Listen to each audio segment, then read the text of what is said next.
One night a few years ago, it occurred to me that there was something lacking in this office. There were a lot of pictures of dead politicians, but none honoring people who had distinguished themselves in the important part of life and the important sector of society. And so ever since this wall, the south wall, has been devoted to historically important Hoosiers who brought luster to our state in business, sometimes in military service, but also in the arts. And T.C. Steele has been up here looking at me for the last many months, and it was time for a rotation. And we are really delighted that now we will, for the next stretch, we will be honoring perhaps our greatest composer, Cole Porter. And one of his cousins, part of the family still lives in the state. Polly Dobbs is here. She's a prominent attorney here in town, and she's going to tell you a little more about Cole Porter and also about the specific portrait, which we'll be unveiling here in just a second. Thank you, Governor. I appreciate it. I'm Polly Dobbs, and I'm an attorney with Bingham McHale, which is conveniently just down the block. And so when the governor's office reached out to the family and asked if there might be a portrait owned within the family that we would be willing to loan to the Hoosier Heritage Gallery, first of all, we were very honored. We appreciate this recognition of Cole Porter, and then I was dubbed as the one who could surely dig around within the family to find one, and since I just worked down the street, it would be easy for me to bring it on over. This portrait is the only known portrait of Cole Porter as an adult that we could locate within the immediate family. And we believe it to be painted by Mary Ellen McCaffrey. Her married name was Little. And her mother, Kate Cole McCaffrey, was a first cousin of Cole Porter.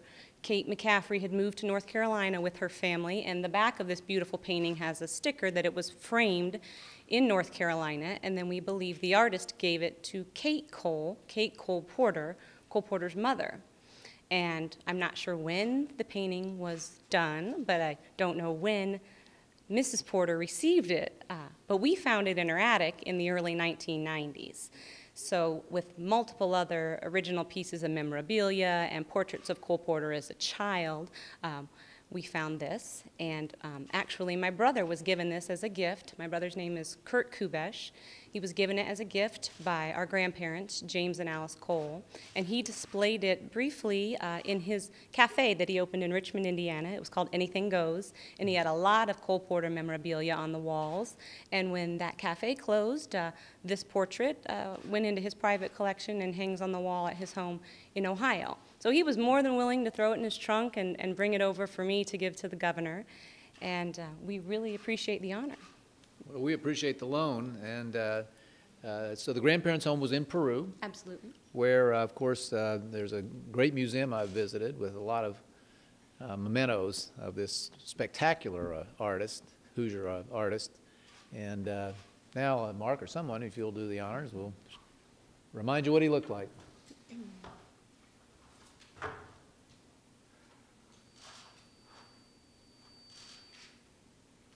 I always delegate this task because if there's going to be a disaster, I don't want to be directly associated with it. There you go. What a handsome devil. So thank you, Polly. Did you want to mention this other piece? Well, you know, please, why don't you go ahead and mention that? So I mentioned that I was the one tapped with the responsibility of trying to find an original piece, not a photograph, but an original piece of art that was a rendering of Cole Porter. And I also found this smaller piece, which, you know, it might be easier instead of you all moving if I can get it, that the family is also loaning. This will be in the lobby of the governor's office in a glass case. This is an original charcoal drawing, a pencil drawing, and it's autographed by Cole Porter. It's inscribed, "To Richard, with admiration from Cole." Now, I've done my homework on this piece, and Richard Borchett was a very well-known member of the opera circles and all things opera in the 30s and 40s, and he was the vocal coach for Patricia Morrison. Patricia Morrison was the original lead in Kiss Me Kate. She was Kate. She is still living, and she's a dear friend of the family. So this portrait was given to Richard by Cole Porter.